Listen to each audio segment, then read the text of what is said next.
Hi everybody, Sam from Road Trail Run. We're going to take a look today and compare, including an A/B test, the Hoka Bondi 8, $165, the Saucony Endorphin Shift 3, which is $150, and the New Balance Fresh Foam X More V4. So the More and the Shift 3 are coming out soon. The Bondi is already available. So these are max cushioned plateless shoes designed for absolutely the most cushioning you can get.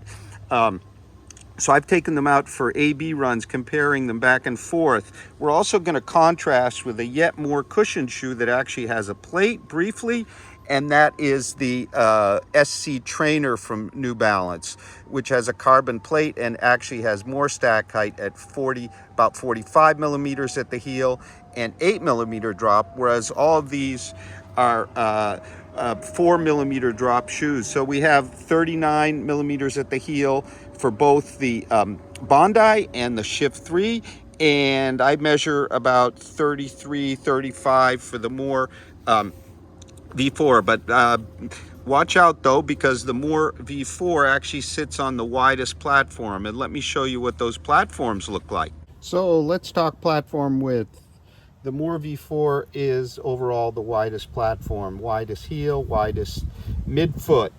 Our Saucony Endorphin Shift 3 is the narrowest, and our Bondi 8 has about the same heel and midfoot width as the Saucony, but it has the widest forefoot platform of all the shoes, about 4 or 5 millimeters wider than even the More. So the width contributes to the stability, but it's also the foam. I would say the Bondi underfoot is the most stable.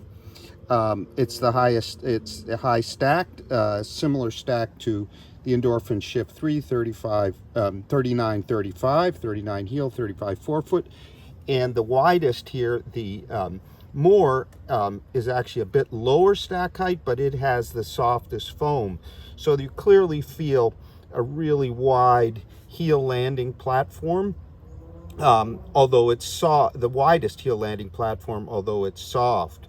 Whereas our Endorphin Shift, with its more svelte platform, kind of feels the fastest, and the Bondi just kind of sits right in the middle, very steady, very smooth for what for its weight, which is the same as the More V4, with our Shift 3 considerably lighter, and that is felt as well.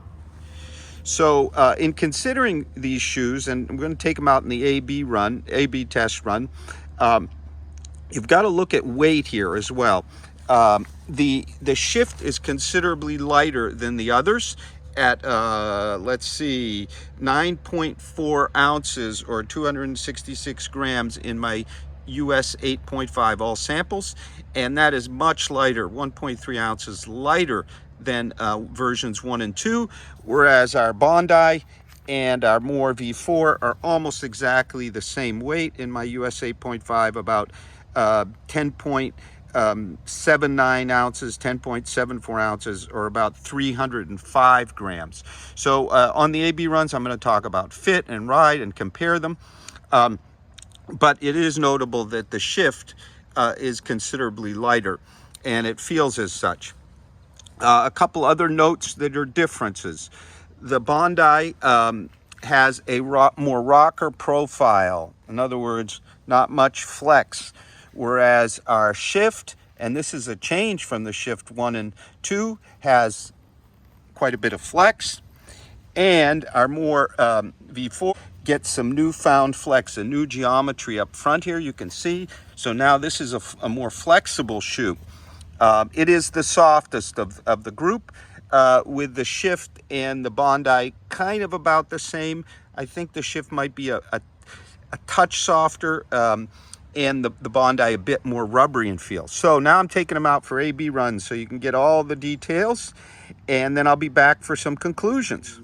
Is our More V4 to the Bondi 8. So the Bondi 8, it weighs exactly the same, but has 4 millimeters more stack height front and back, same 4 millimeter drop. How does it get there? Well, the foam is differently, obviously, and I'll tell you how that feels. But it's 5 millimeters narrower at the heel and the midfoot, and actually is 5 millimeters wider in platform at the forefoot. So it's kind of a different geometry. They're absolutely targeted at the same kind of style of running or use. So let's see how they go AB. Okay, let's talk a bit about fit first. Both true to size, both the regular width. So the More V4 definitely has a wider toe box and a softer, higher one. There's absolutely nothing wrong with the Bondis. What's important to note here is my right foot here is my narrow one, and there's a bit of extra room in it for me, whereas my left is my wider foot, and I am perfect true to size, although a bit lower over the toes than over here, a bit less broad. So really more a performance oriented big shoe upper, at least for me here. If you have a moderately wide foot in the regular, you should be fine over here in the more regular width.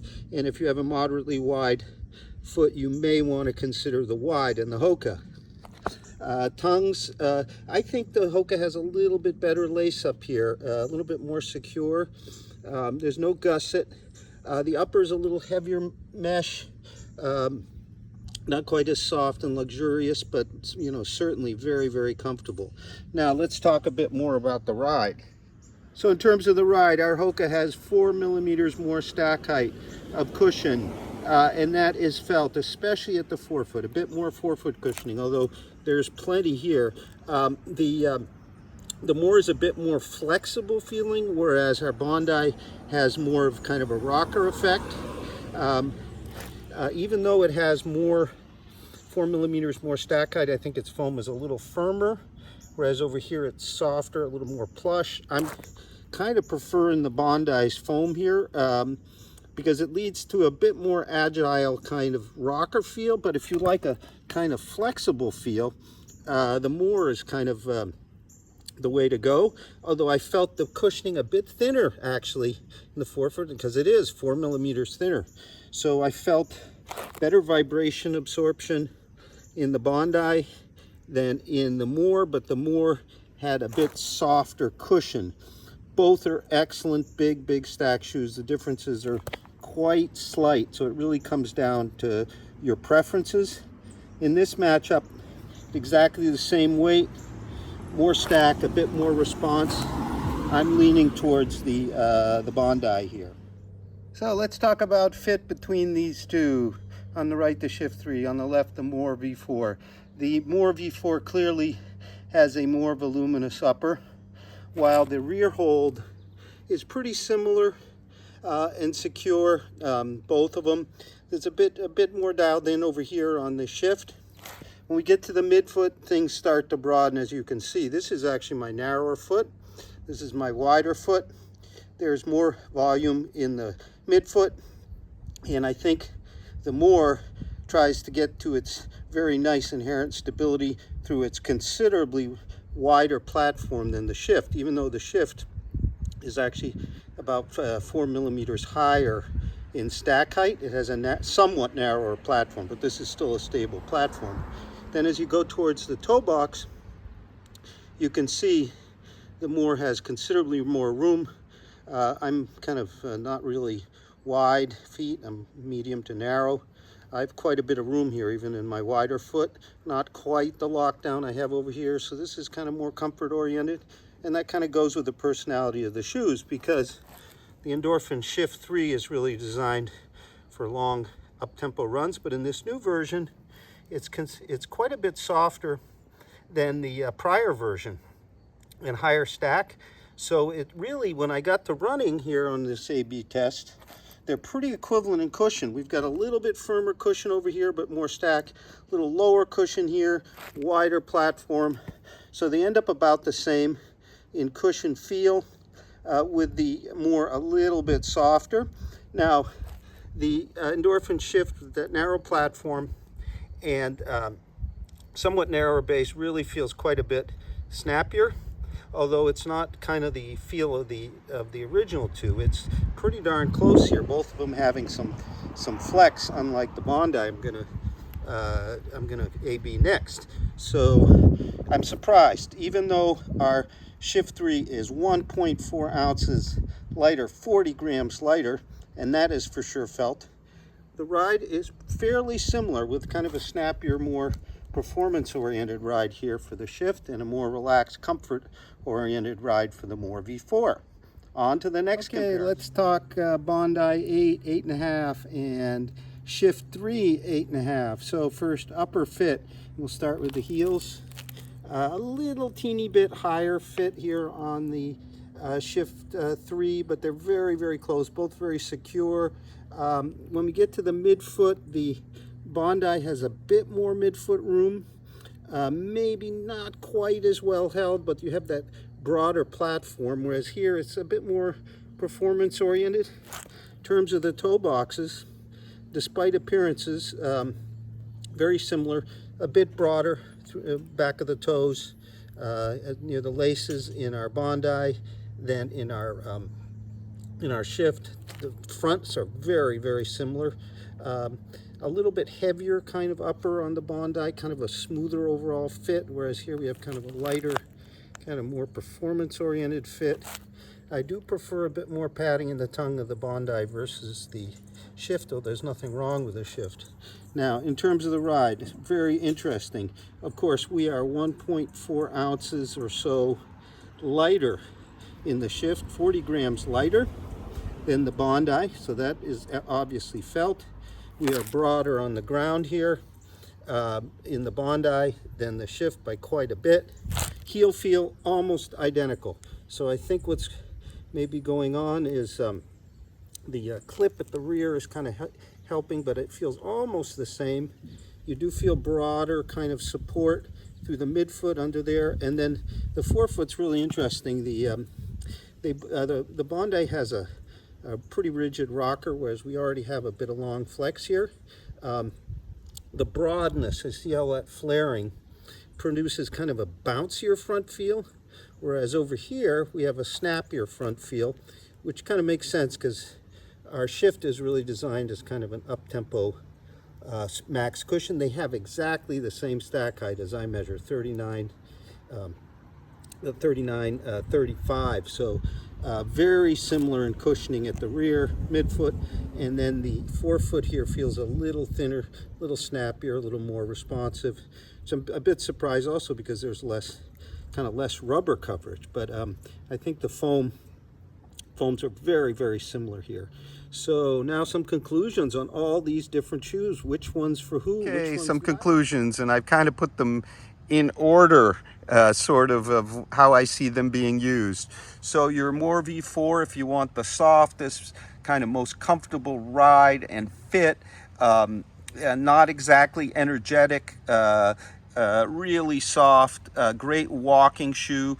That's the one you want to look at. You want to step up just a little bit at the same weight, a little more performance, both in upper fit and ride. You go to the famous Bondi, really the OG of the max cushion category. Now we step down in weight and we step up in performance. The Shift is a great long distance shoe.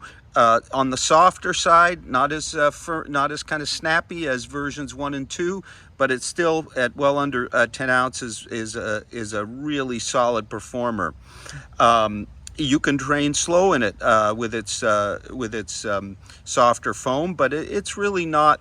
It's more performance speed oriented than these two. Now, if you want to go and spend a little more money at 180, we're at 150 to 165. You definitely want to look at the SC Trainer from New Balance. We have videos of all the shoes on the channel, and especially our big multi-test review of the SC Trainer. It is much higher stacked than even the others. It's about 10.1 or so ounces, so it's the second lightest. It has the fuel cell foam, the carbon plate. It's not a shoe that's as pleasant to run slower in than these, so do keep that in mind. but this is kind of the high performance standard at this point. And there's some other ones we're going to talk about in other videos from X-Step that get up there.